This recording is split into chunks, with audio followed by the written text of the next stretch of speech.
ஒரு super and டேஸ்டியான குருமா குழம்பு எப்படி வைக்கலான்னு பார்க்கலாமா? வெஜ் குருமா.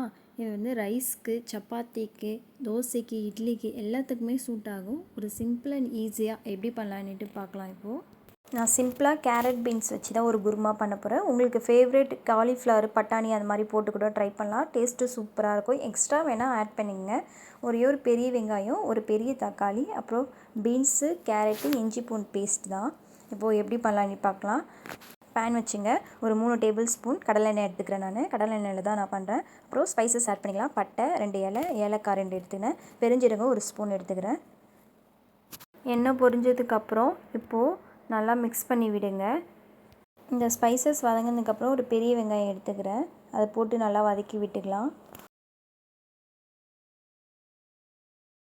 இந்த மாதிரி ஒரே ஒரு டைம் ட்ரை பண்ணி பாருங்கள். உங்கள் கிட்ஸ்லாம் ரொம்பவே விரும்பி சாப்பிடுவாங்க.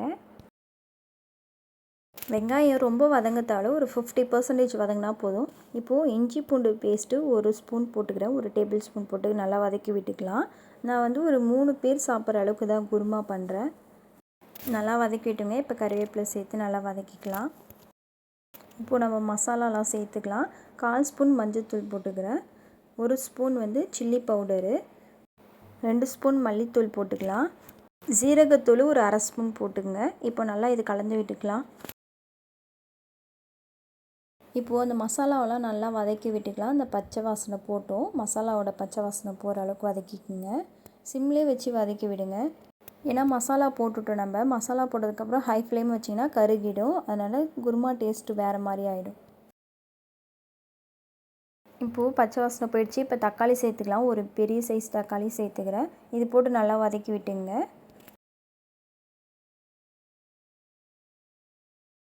தக்காளி வதங்கினதுக்கப்புறம் இப்போது வெஜிடபிள்ஸ்லாம் நம்ம சேர்த்துக்கலாம். நான் கேரட் பீன்ஸ் மட்டும் தான் எடுத்துக்கிறேன். உங்களுக்கு விருப்பப்பட்டால் காலிஃப்ளவர், பட்டாணி அந்த மாதிரி வெஜிடபிள்ஸ்லாம் நீங்கள் சேர்த்துக்குங்க.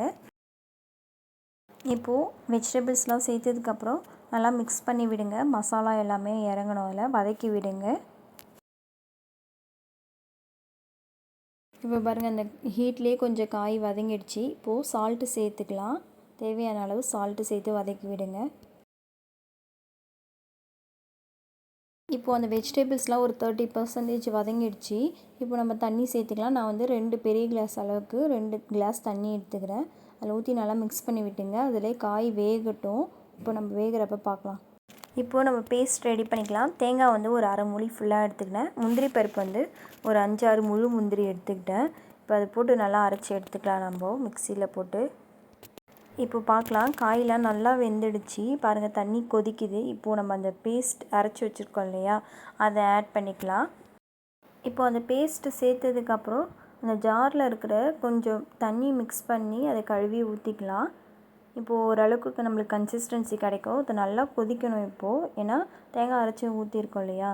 இப்போது அது கொதிச்சு தான் ஒரு கட்டியான கன்சிஸ்டன்சிக்கு வரும். இப்போ பாருங்கள், நல்லா கொதிக்குது. இந்த 10 மினிட்ஸ் வந்து கொதிக்கணும். அப்போ தான் வந்து அந்த தேங்காவோட ராஸ்மெல்லாம் போய் அங்கே பாருங்கள், அந்த எண்ணெய் பிரிஞ்சு வந்திருக்கு பார்த்தீங்களா. இதுதான் ஒரு கரெக்டான டெக்ஸ்சரு. இந்த மெத்தடில் கிட்ஸுக்கு ட்ரை பண்ணி பாருங்கள். இப்போது குருமா ரெடி ஆகிடுச்சு.